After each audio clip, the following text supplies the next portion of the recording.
ये नहीं जानते कि इनसे ना हारने का वरदान तो मैं पहले ही प्राप्त कर चुका हूँ। इसलिए युद्ध ठीक से आरंभ हो पाए उससे पहले ही इन्हें जीत लूंगा मैं।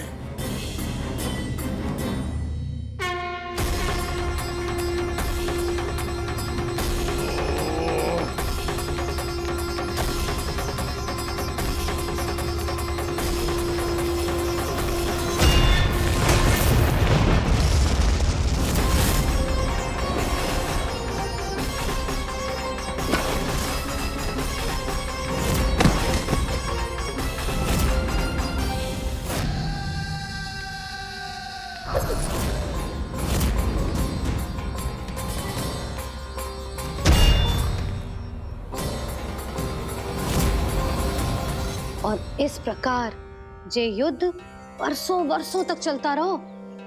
दोनों योद्धा पूरे ब्रह्मांड में अनेक अस्त्रों शस्त्रों के साथ युद्ध करते रहे।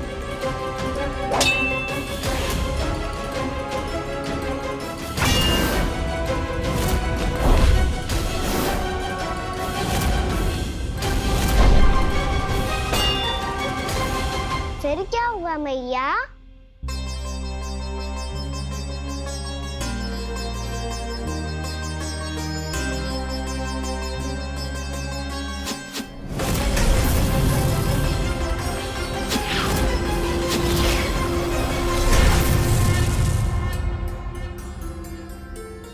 उस युद्ध को कभी समाप्त हुआ हो, पर कैसे? शीघ्र ही वो राक्षस थक गौ लल्ला।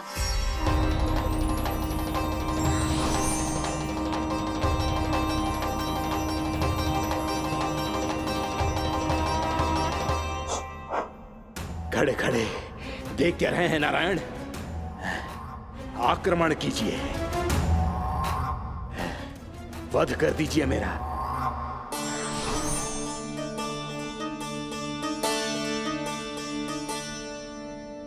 मैं तुम्हारी वीरता से प्रभावित हूं, इसीलिए इतनी थकान की स्थिति में मैं तुम जैसे वीर पर आक्रमण नहीं करूंगा। जाओ विश्राम करो। यदि फिर से युद्ध करने की इच्छा हो तो तुम्हारा स्वागत होगा।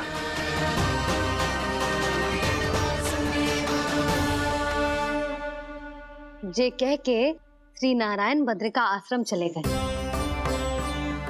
और वहां हिमवत नाम की एक कंदरा में ध्यान लगा के बैठ गए। उधर वो राक्षस विश्राम करने लगो। अनेकों दिन बीत गए और अब वो राक्षस मूरा फिर से स्वस्थ होके बलवान हो गया था। उसने अपनी सारी शक्ति फिर से प्राप्त कर ली थी। श्री नारायण ने उस पर दया करी थी, पर वो फिर से श्री नारायण को छलने को तैयार होगा।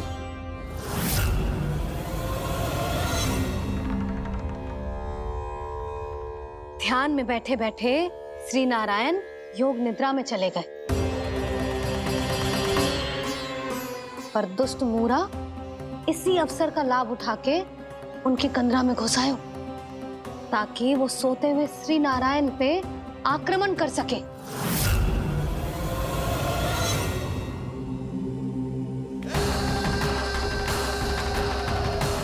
आज इस लंबे युद्ध को जीतकर अपने इस अंतिम शत्रु का भी अंत कर दूंगा मैं।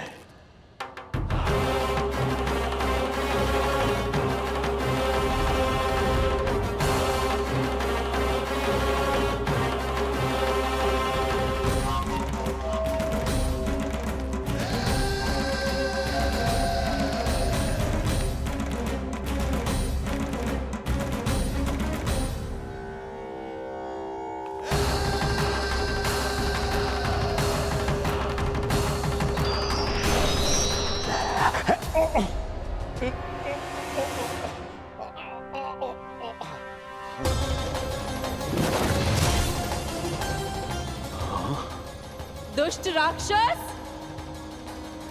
प्रभु ने तुझ पर दया की, तुझे संभलने का अवसर दिया। तू इन्हीं पर ही छल से वार करने चला है।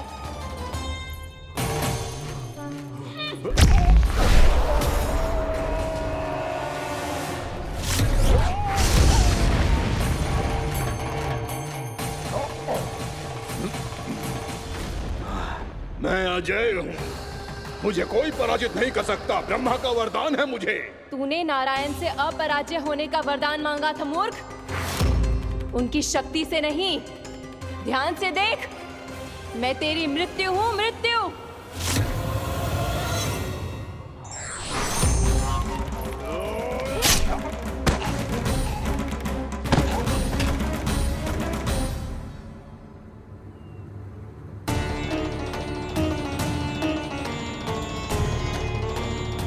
वो देवी कौन सी छोटी माँ?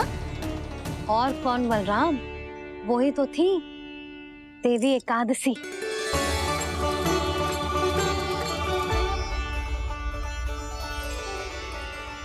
मुझे क्षमा कीजिए प्रभु, आपकी आज्ञा के बिना ही युद्ध करके आपके शत्रु को मृत्यु के घाट उतार दिया।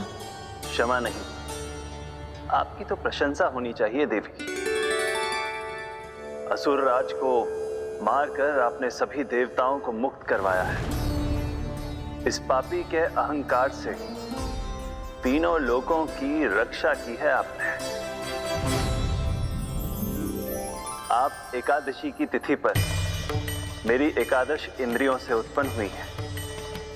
इसीलिए मेरे सभी भक्त आपको उत्पन्न एकादशी के नाम से जानेंगे।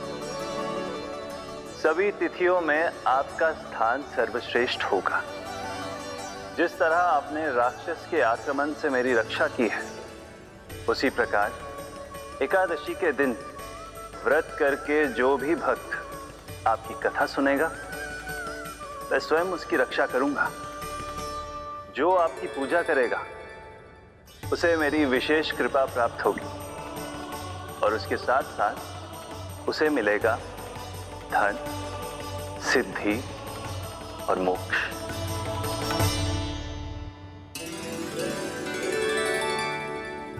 इसीलिए आज के दिन व्रत रखने का बहुत अधिक महत्व होता है। बोलो एकादशी मैया की जय। बोलो श्री नारायण भगवान की जय।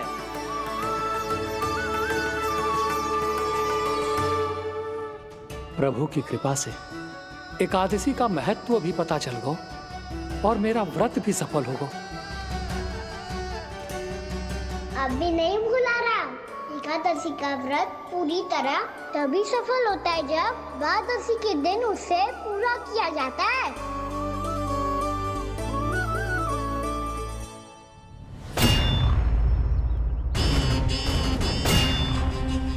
आवश्यक है आपको यह आभास होना कि उस विष्णु अवतार को पराजित करने के लिए आपके साधारण योद्धाओं में वो सामर्थ्य नहीं है। वो विष्णु अवतार कुछ अधिक ही असाधारण है।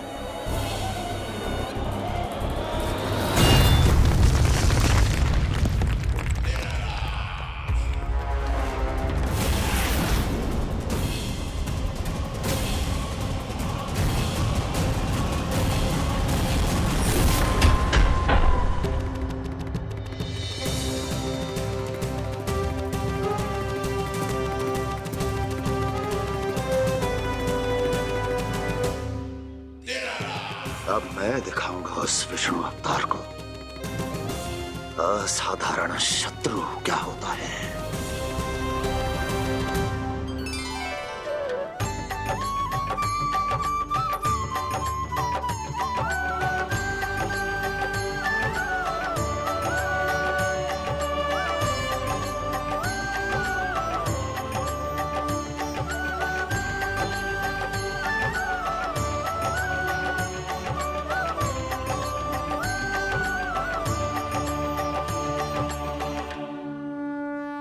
मामा अधीर हो रहे हैं, पर मैया ने मुझे अभी तक बाहर जाने की आज्ञा नहीं दी है। अभी उन्हें किसी और राक्षस को यहाँ भेजने से रोकने के लिए मुझे कुछ करना होगा।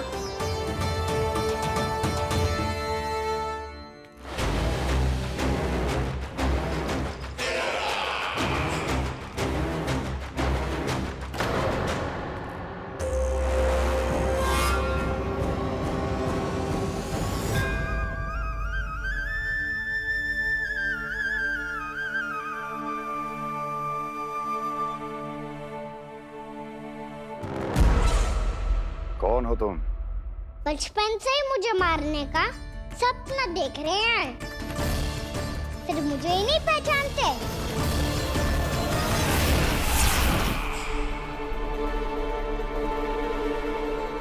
बचपन से विष्णु अवतार। कोई कान्हा बुलाता है तो कोई मुरलीधर पुकारता है,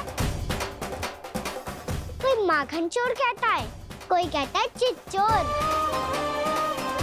पर विष्णु अवतार इस नाम से तो बस आप ही मुझे बुलाते हो मामा जी। इतना साहस, ये तो यहाँ आ गया है।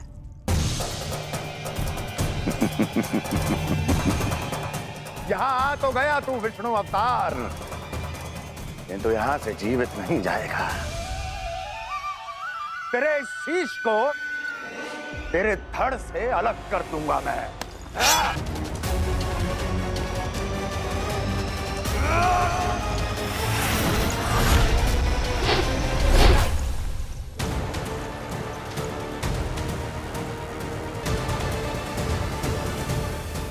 कहाँ देख रहे हो मामा जी? मैं तैयार हूँ।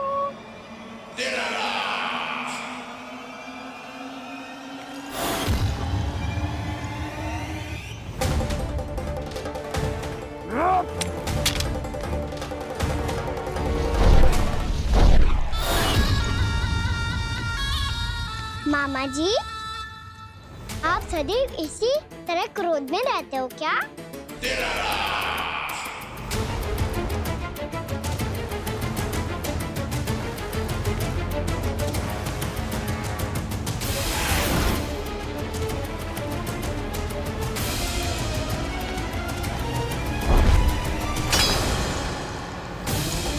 छोड़, छोड़ मेरी तलवार को। छोड़ो तो तब जब पकड़ा हूँ।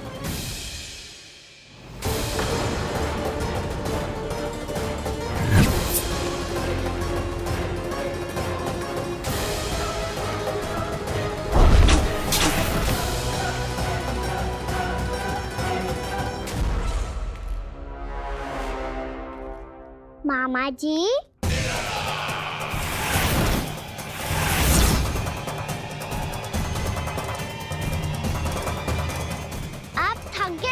थोड़ा विश्राम कर लो।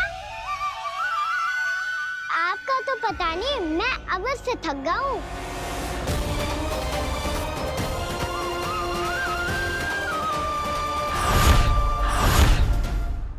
मेरे सिंहासन पर बैठने का तो साहस। अभी तो बस अभ्यास कर रहा था मामा जी।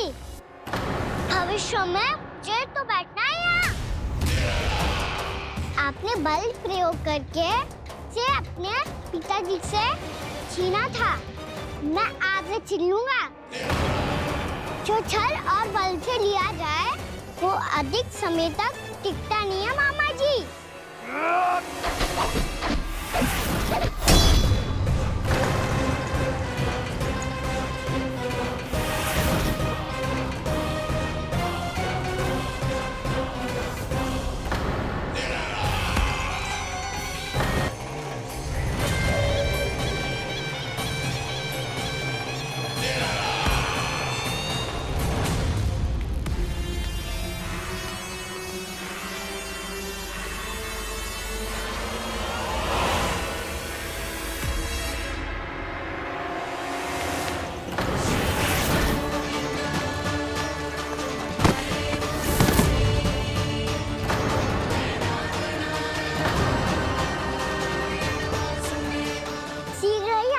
सिंहासन छोड़ना होगा।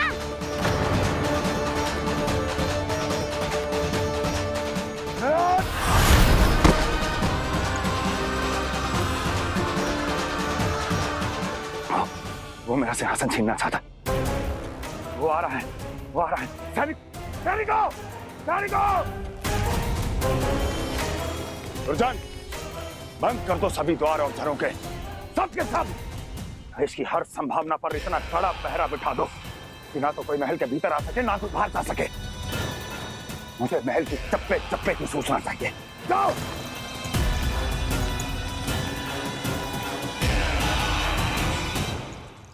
सिंहासन।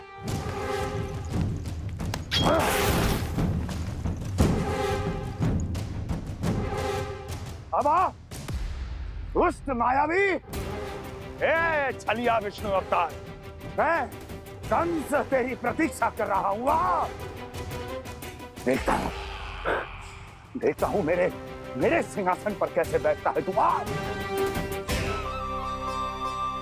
मुझे तो बस कुछ समय चाहिए था, वो मिल गया। अब करते रहिए आप प्रतीक्षा।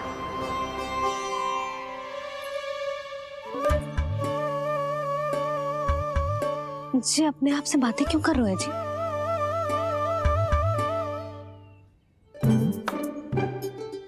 आप मुस्कुरा क्यों रहे हो?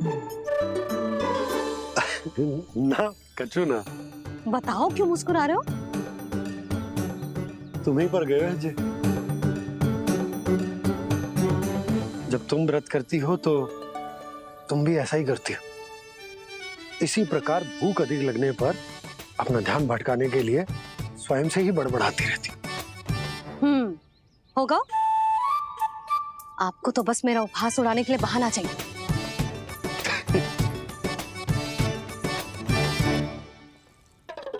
लल्ला, भूख लगी है? ना मैया, व्रत करे तो भूख कैसे लगेगी?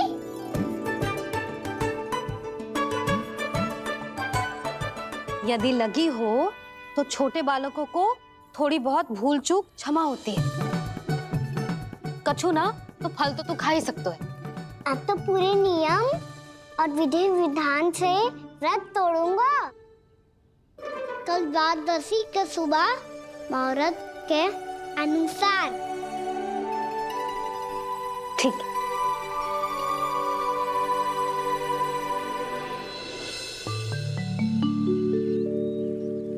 लल्ला, एकादशी समाप्त हो गई है, द्वादशी लग गई है। अब तू व्रत तोड़ सकते है। भोजन कर ले। ले।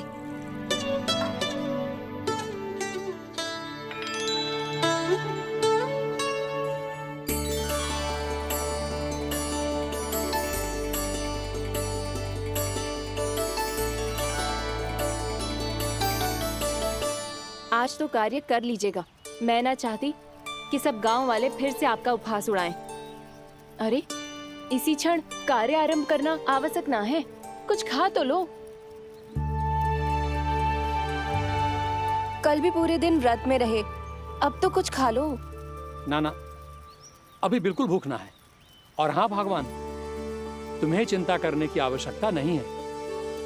आज मैं किसी को भी 2 शब्द कहने का अवसर नहीं दूंगा। अरे, कुछ खाओगे पियोगे नहीं तो कैसे रहोगे?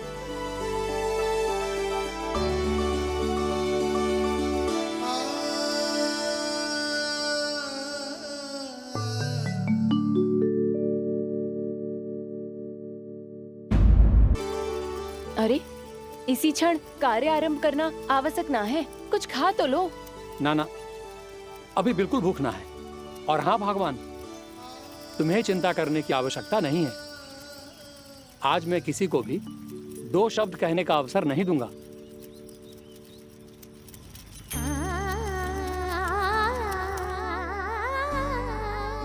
ठहर, मैं तेरे लिए मट्ठा लेके आती हूँ। व्रत के बाद पीने से पेट ठंडा रहता है। रुक।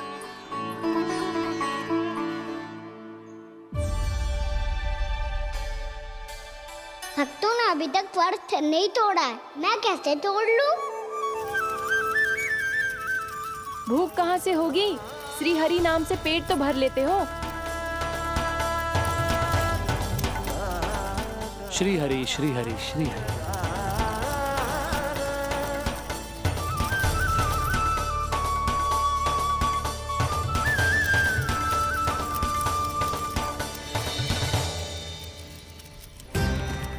हरि हरि प्रभु हरि, हरि हरि प्रभु हरि, हरि हरि प्रभु हरि, हरि हरि प्रभु हरि। कल से अन्न का एक दाना ना गो है पेट में। अब क्या व्रत तुड़वाने भी आपके प्रभु ही आएंगे? अब क्या व्रत तुड़वाने भी आपके प्रभु ही आएंगे? मैया,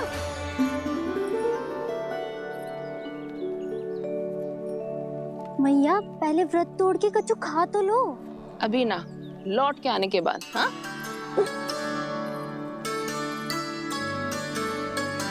बलराम, ठहरो पुत्र, पहले कुछ खा लो। व्रत तोड़ना आवश्यक होता है। मैया ने एकादशी का महत्व बताया। लगता है मुझे सबको द्वादशी पर व्रत तोड़ने समाप्त करने का महत्व बताना होगा। हरि हरि हरि हरि हरि मेरे हरि।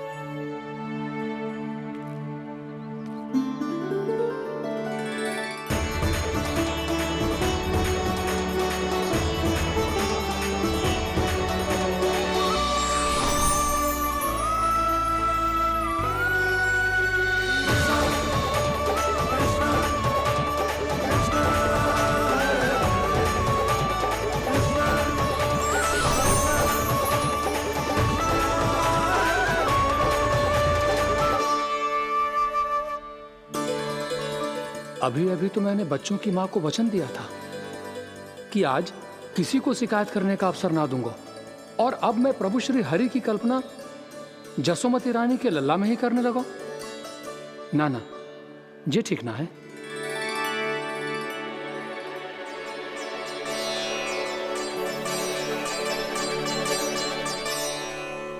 ठीक ही तो है, बिल्कुल सही पहचाना है आपने। बड़े तो बड़े, अब तो बालक भी हमारा उपहास उड़ाने लगे।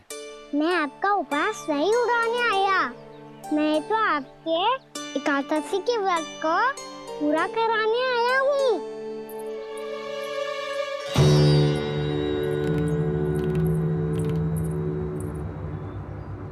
कान्हा,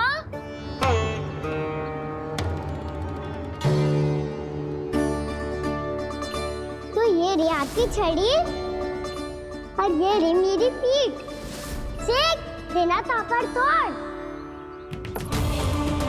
आज तो इसकी पीठ सेक के रहूंगी मैं। मैया घर पे भूखी मुझे ढूंढ रही होगी। लो, आज द्वादशी के दिन पहले प्रहर में भोजन करके अपना एकादशी का व्रत पूरा करो आप। धन्यवाद राजकुमार, पर अभी हमें भूख नहीं है।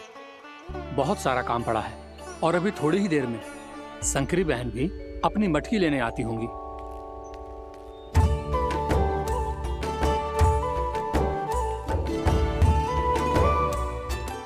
पर मैं आपका व्रत पूरा कराए बिना नहीं जा सकता। भला क्यों? भक्त भूखा रहे और भगवान खा ले, ऐसा हो सकता है भला?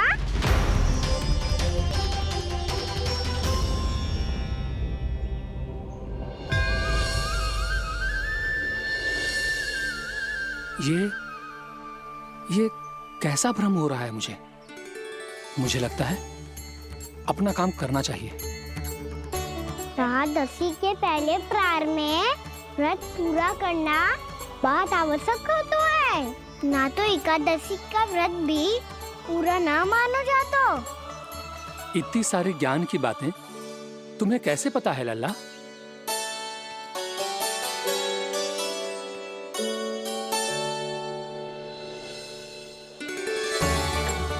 जैसे एकादशी की कथा होती है, वैसे द्वादशी की महिमा भी एक बहुत महत्वपूर्ण कथा है।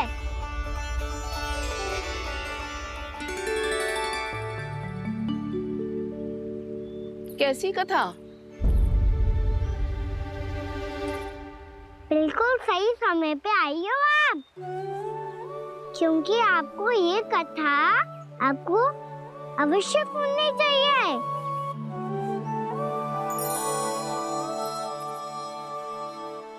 मुझे क्यों? पहले सुन तो लियो, फिर स्वयं ही पता चल जाएगा। बहुत समय पहले एक राजा हुआ करते थे, राजा अम्बरीश। भगवान श्री हरि के बहुत बड़े भक्त थे। ओम नमो नारायणाय। ओम नमो नारायणाय।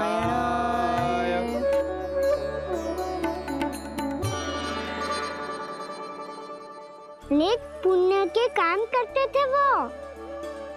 अपनी पत्नी के साथ श्री का नाम जपते रहते थे।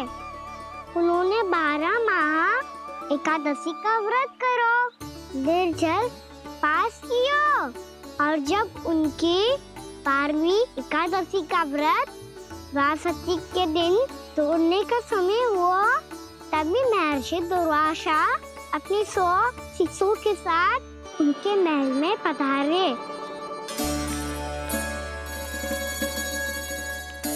प्रणाम स्वीकार करें महर्षि। आप जैसे महान ऋषि मेरे राज्यसभा में आए, वो भी ऐसे अवसर पर जब मैं और मेरी पत्नी निरंतर 12 एकादशियों के बाद अंतिम एकादशी का व्रत तोड़ेंगे। इससे बड़े सौभाग्य की क्या बात हो सकती है हमारे लिए। आज आपके साथ साथ मेरा और मेरे शिष्यों का एकादशी व्रत भी पूरा होगा।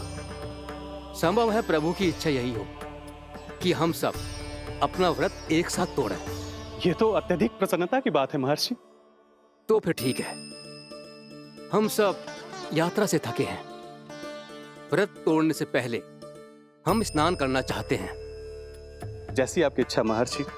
जब तक आप लोग लौटेंगे तब तक आपके सारे प्रबंध यहाँ हो चुके होंगे।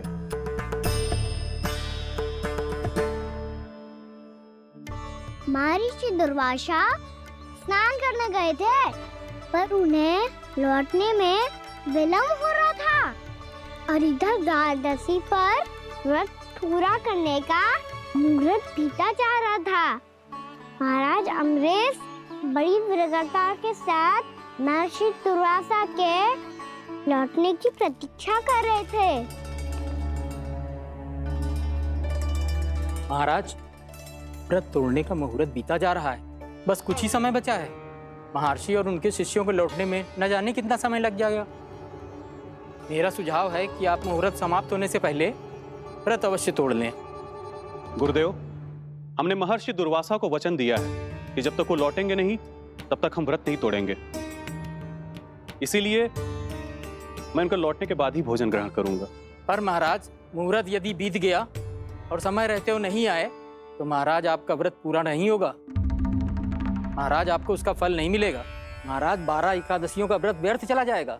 किंतु गुरुदेव, यदि मैंने भोजन कर लिया तो ये तो अतिथियों का अपमान होगा।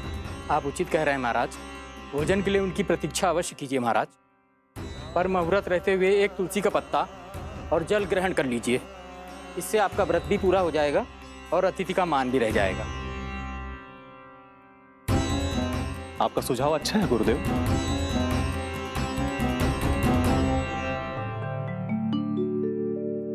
जैसे ही महाराज ने तुलसी का पत्ता खाया, वैसे ही महर्षि दुर्वासा लौट आए। महाराज,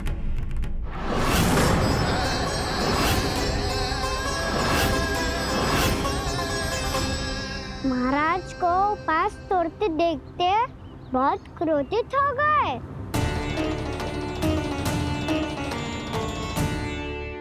बहुत बड़े भक्त हैं आप, परंतु आप ये नहीं जानते अपने अतिथियों के साथ कैसा व्यवहार करना चाहिए। आपने हमें साथ भोजन करने का वचन दिया था, पर अपना व्रत क्यों तोड़ा आपने? महर्षि, मैंने भोजन नहीं ग्रहण किया। कहीं मुहूर्त न निकल जाए इस कारण मैंने एक तुलसी का पत्ता ग्रहण कर लिया। 56 भोग खाया हो या एक पत्ता, अपना व्रत तोड़कर अतिथियों का अपमान किया है, मेरा अपमान किया है। अब आपको दंड भोगना होगा ताकि आप सीख पाएं कि अतिथियों के साथ कैसा व्यवहार होना चाहिए। महर्षि, आप जो भी दंड मुझे देंगे मुझे स्वीकार है, किंतु आप क्रोधित मत होइए। क्रोध का कारण आपने दिया है महाराज। एक महर्षि का अपमान करके राक्षसी प्रवृत्ति का परिचय दिया है आपने। इसीलिए अब एक राक्षसी आपको दंड देगी।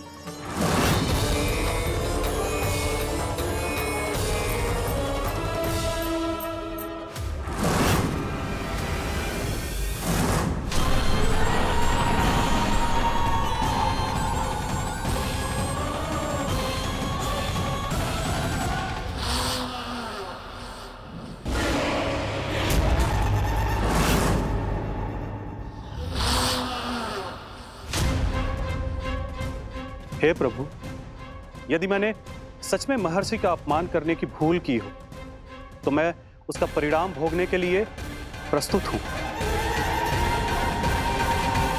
ओम नमो नारायणाय, ओम नमो नारायणाय नमः। महर्षि दुर्वासा को यह आभास ही नहीं था कि महाराज अम्बरीश ने उनका अपमान नहीं किया था। फिर भी उसे अपमान मान के वो श्री नारायण के भक्त पे संदेह कर रहे थे। मैंने भी तो भोला राम की भक्ति पे संदेह किया था।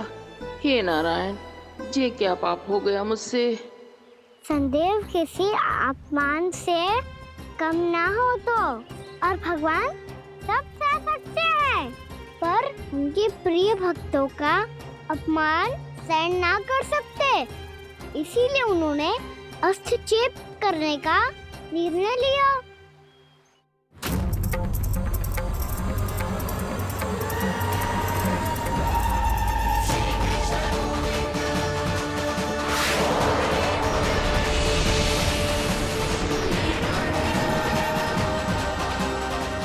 ओम नमो नारायणाय।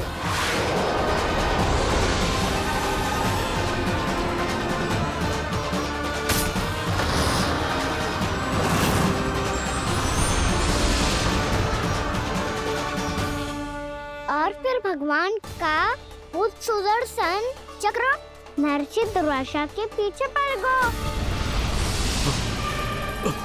ये चक्र तो मेरी ओर बढ़ रहा है। ओम नमो नारायणाय। ये कैसे संभव हो सकता है? कोई रोको इसे, कोई रोको इसे।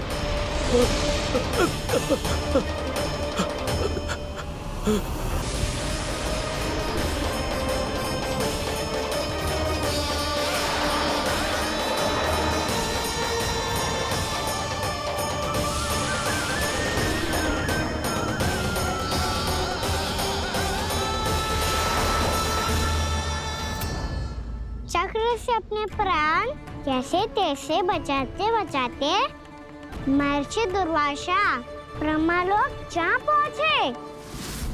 ब्रह्मदेव, रक्षा कीजिए। ब्रह्मदेव, सहायता कीजिए। मुझे बचाइए ब्रह्मदेव, रक्षा कीजिए। ये सुदर्शन चक्र मेरे प्राणों के पीछे पड़ गया है। मुझे बचाइए ब्रह्मदेव, मुझे बचाइए। महर्षि, मैं चाहकर भी आपकी सहायता नहीं कर सकता। ऐसी स्थिति में यदि कोई कुछ कर सकते हैं तो वो है सुदर्शन चक्र के स्वामी विष्णु, क्योंकि सृष्टि में केवल वही है जो इसे नियंत्रित कर सकते हैं। वो ही इसे वापस लौटने का आदेश देकर आपके प्राणों पर छाए हुए संकट को दूर कर सकते हैं। किंतु हां, मैं सुदर्शन चक्र से इतना अवश्य कहूंगा कि जब तक आप विष्णु लोक में पहुंच नहीं जाते, वो आपको किसी भी प्रकार की हानि ना पहुंचाए। आपका बहुत बहुत धन्यवाद। आपकी सदा ही जय हो।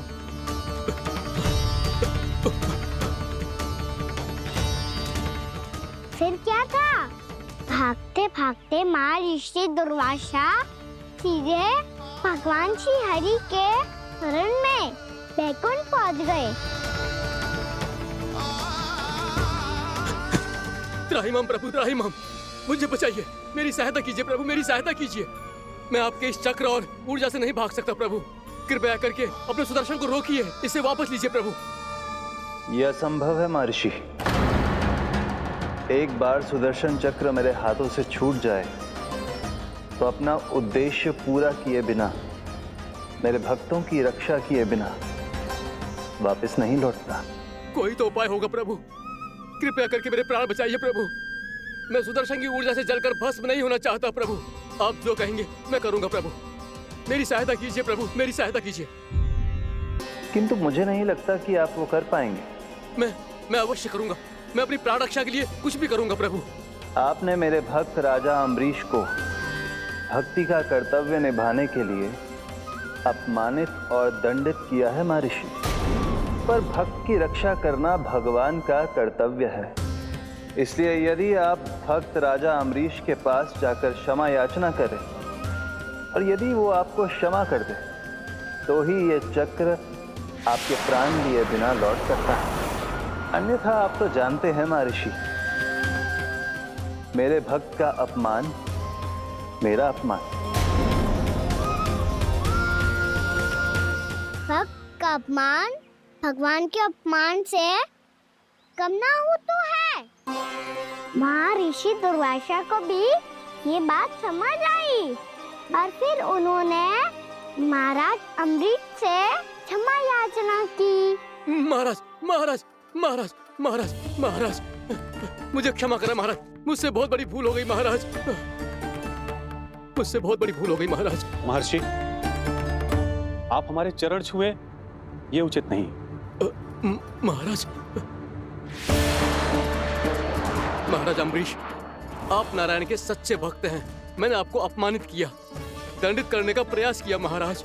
इस अपराध के लिए मुझे क्षमा कीजिए महाराज, और इस सुदर्शन चक्र से मेरे प्राण बचाइए महाराज।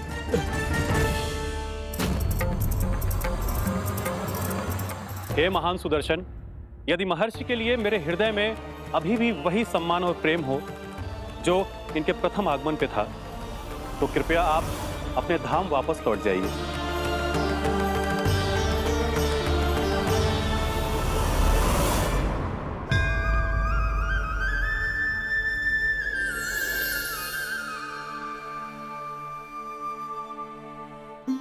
आपका बहुत बहुत धन्यवाद महाराज अम्बरीश। मैं आपको आशीर्वाद देता हूं कि आप देवराज इंद्र के समान शक्तिशाली हों। आपकी कीर्ति का पताका दसों दिशाओं में फहराए। मेरी बस एक ही इच्छा है महर्षि, कि मैं आपके साथ अपना उपवास तोड़ सकूं। अवश्य महाराज, हम सब भोजन आपके साथ करेंगे और अपने आप को नारायण की सेवा में अर्पित करके व्रत को पूरा करेंगे, क्योंकि आज जो यहाँ हुआ है उससे सिद्ध हो चुका है कि एकादशी व्रत का फल द्वादशी की सुबह भोजन करने से ही प्राप्त होता है। इस कथा से हमें पता चलता है कि सभी को द्वादशी के सुबह भर पेट भोजन करके एकादशी का व्रत पूरा करना चाहिए। और दूसरी बात, भगवान की सच्ची भक्ति अपमान कभी ना करना चाहिए। उनके साथ सदैव प्रेम से व्यवहार करना चाहिए।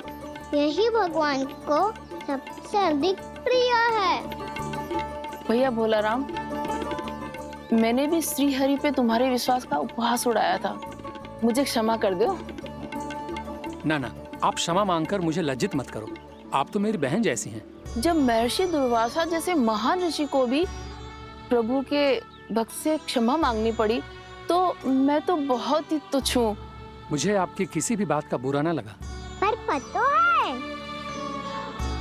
प्रभु को कौन सी बात सब भूला रखता है? कौन सी बात?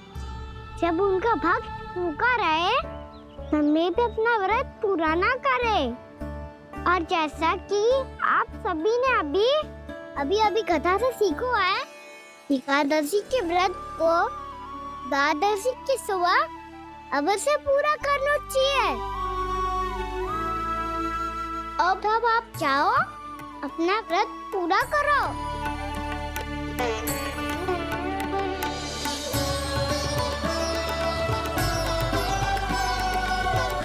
मैं आपके लिए जल लेके आती हूँ।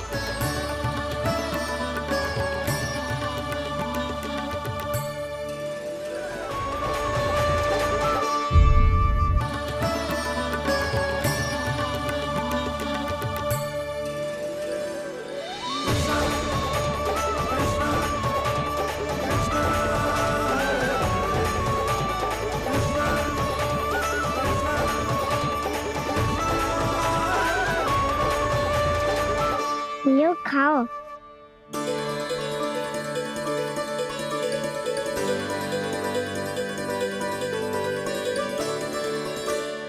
कान्हा,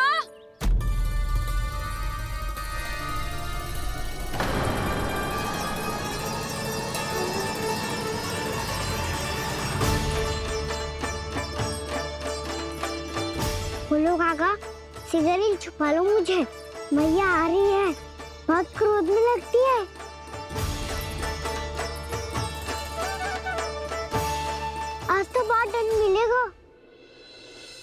अभी क्षण भर पहले तो ये साक्षात भगवान के रूप में बात कर रहे थे और अब अचानक ही ऐसे बालक बन गए जो मैया से दंड मिलने के भय से व्याकुल हैं। भोला काका किस सोच में पड़ गए? सिगरेट छुपा लो मुझे।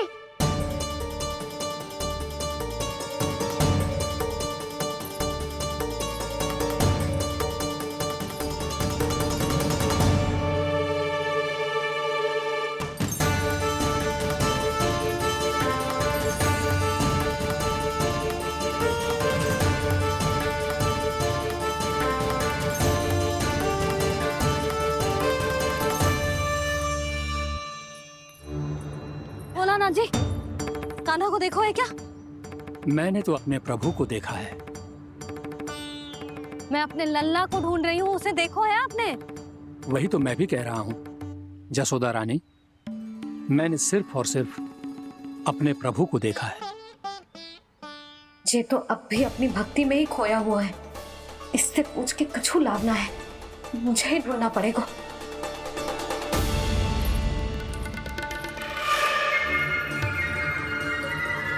बच गए। शंकरी मौसी, कान्हा को देखो है क्या कहीं?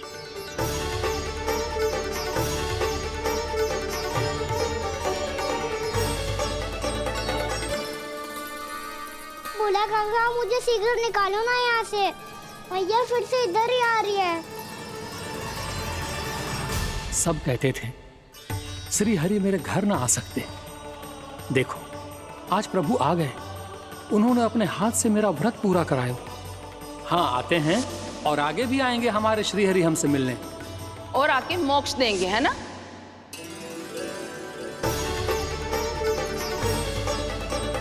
सिगरेट निकालो ना भोला काका, भैया आ रही है।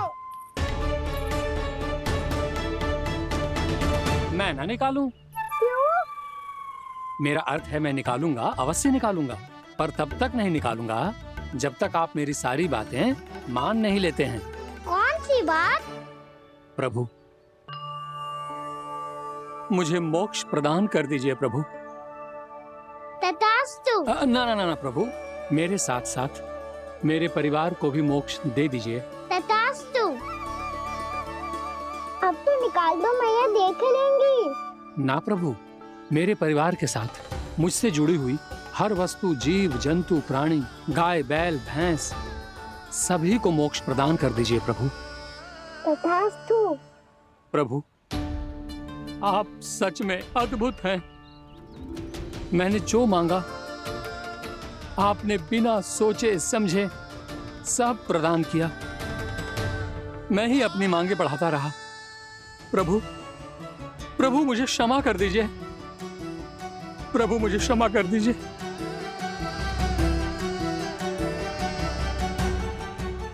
आइए प्रभु।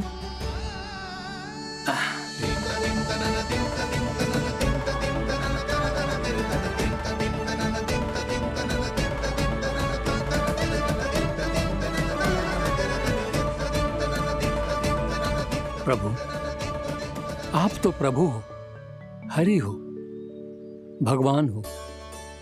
आप चाहते तो इस मटके से स्वयं निकलकर बाहर आ सकते थे, फिर मेरी आपने हर इच्छा क्यों पूरी की? क्योंकि मेरे भक्त की इच्छा पूरी करने में मुझे भी प्रसन्नता मिलती है।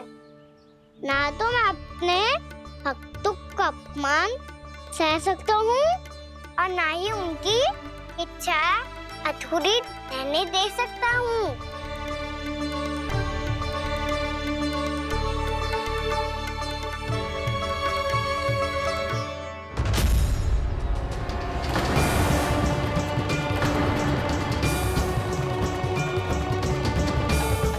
क्या कही थी तूने?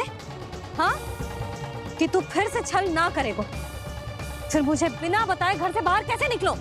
क्षमा करना मैया, पर जो आपने सिखाया था मैंने तो उसी का ही पालन करो है।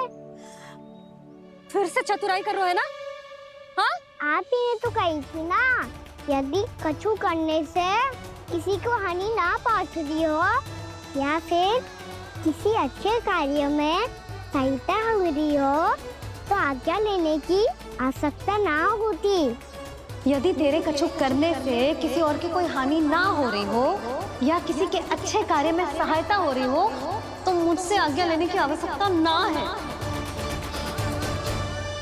तो किस अच्छे कार्य के लिए आया है यहाँ?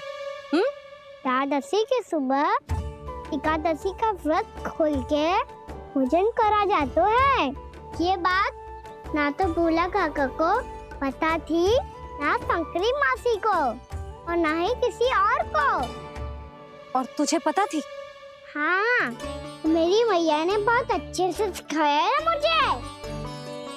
जैसे कल तूने एकादशी कथा सुनाई थी ना, आज वैसे ही तेरे लल्ला ने सबको द्वादशी कथा सुनाई है। सच्ची यशोदा रानी जी, इसने तो हमारी आंखें ही खोल दी।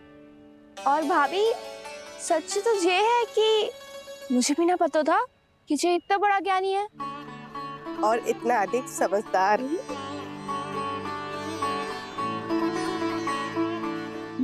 द्वादशी की कथा?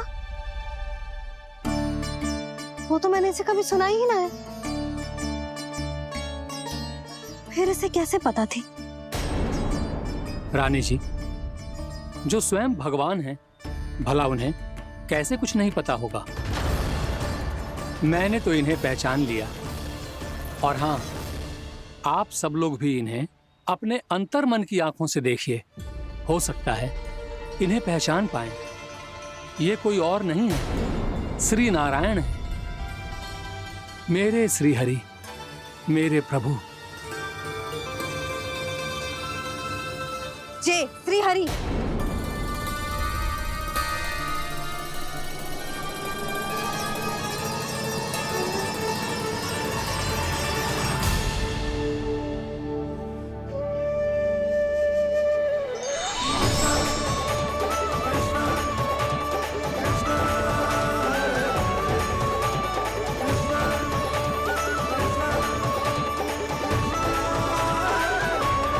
ये क्या कर दिया भोला?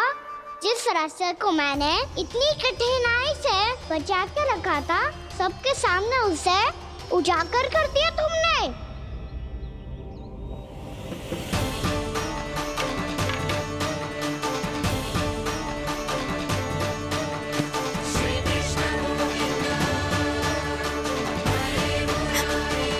नारायण, नारायण, श्री नारायण।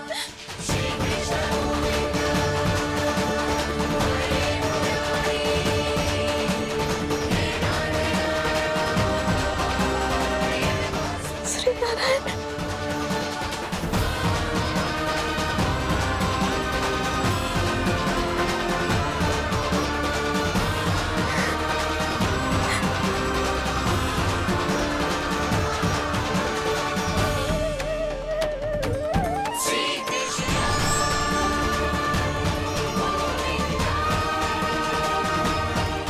श्री नारायण प्रभु।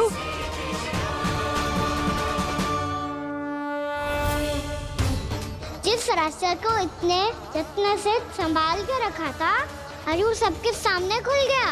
और तो और मेरा भेद मैया को भी पता चल गया। बाबा सब कहते रहे,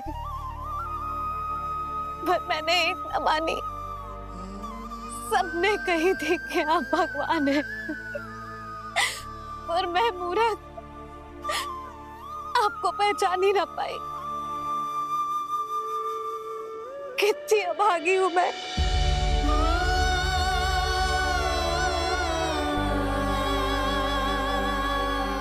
जिस मुंह से मुझे आपकी महिमा गानी चाहिए थी, उसी मुंह से मैंने आपको डांटो है।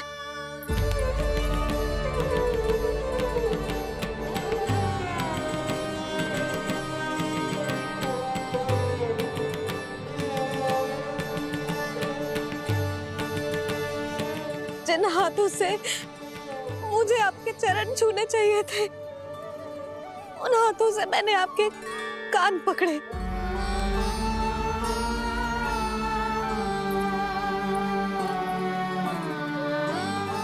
मुझे तो आपकी सेवा करनी चाहिए थी प्रभु, और मैंने आपको दंड दियो, आपको घर से बांध दियो।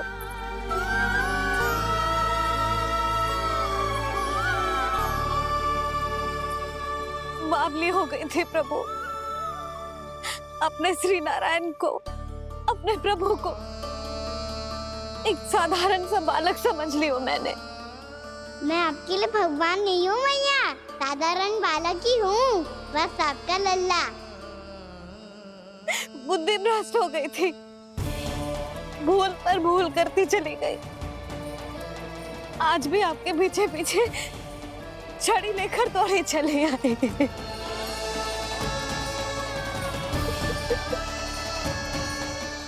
अपने आप को दोष मत दो मैया, आपके इस ममता के लिए तो जन्म लिया है मैंने। हमारा मन बदलने मत दो, मेरे लिए वही पुरानी मैया बनी रहो आप, और मुझे रहने दो आपका वही नटखट लल्ला। मुझे क्षमा कर दो प्रभु, मुझे क्षमा कर दो। बाबा ये कैसा अंत हो गया आज? मैया तो मुझे भगवान मानने लगी, पर मैं इसे स्वीकार नहीं कर सकता। अभी नहीं बाबा, इतनी शीघ्र नहीं। आप ऐसे खड़े क्यों बाबा? कुछ ऐसा करो ना कि मैया फिर से मेरे मैया बन जाए। उनकी दृष्टि में भक्ति नहीं, ममता चाहिए मुझे। कान्हा, मेरे सामर्थ्य में हो तो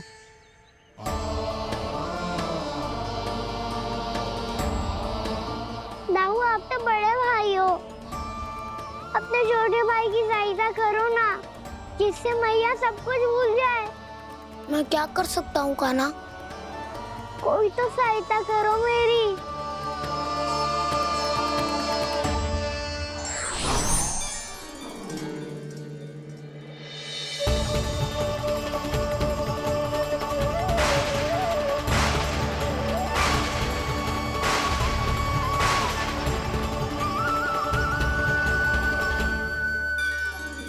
अपने आप को संभालिए प्रभु।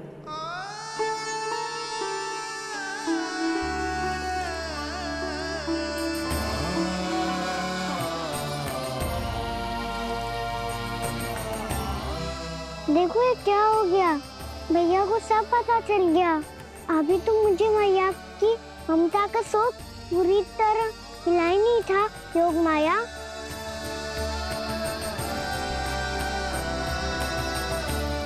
मेरी सहायता करो ना। कितनी अद्भुत है ममता की शक्ति।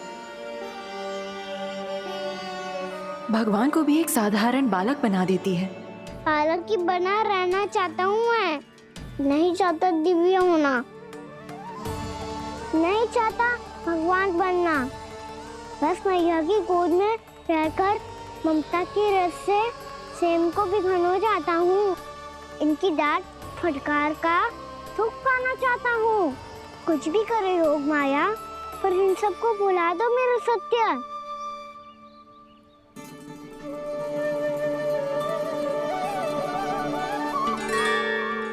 पर इन्हें तो मोक्ष का वरदान मिल गया है प्रभु, इसलिए इनके लिए समय की गति को लौटा पाना संभव नहीं होगा। प्रभु, अब मुझे ये सब भूलने की कोई आवश्यकता नहीं है। मुझसे जो त्रुटि हुई है अब वो दोबारा कभी नहीं होगी, और आज के बाद आपका ये सत्य मैं किसी को नहीं बताऊंगा प्रभु, क्योंकि मुझे पता चल गया है कि आपका यशोमती मैया के लल्ला बने रहना कितना आवश्यक है।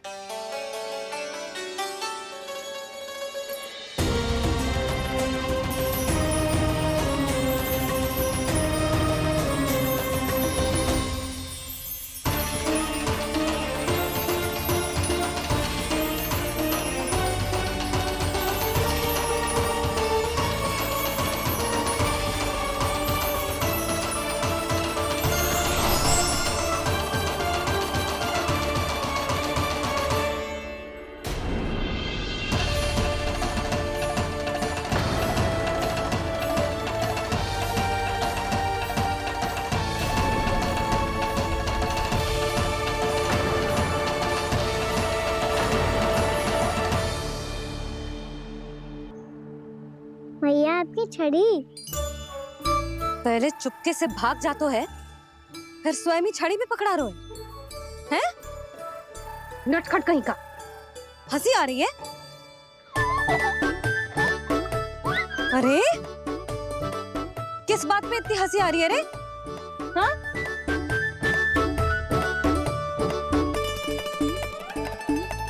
आपकी लीला अद्भुत है प्रभु, और अद्भुत है आपका मैया के प्रति प्रेम। हंसी ना है मैया, ये तो प्रसन्नता है, अपने मैया से मिल जाने की प्रसन्नता। अच्छा, ढूंढ मैं तुझे रही हूँ और तू कह रहे हो कि मैं मिल गई तुझे? तू घर चल लल्ला, अच्छे से पिटाई करूंगी तेरी।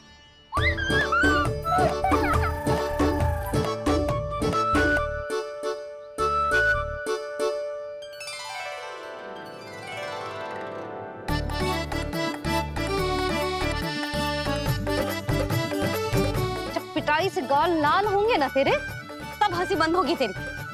चल।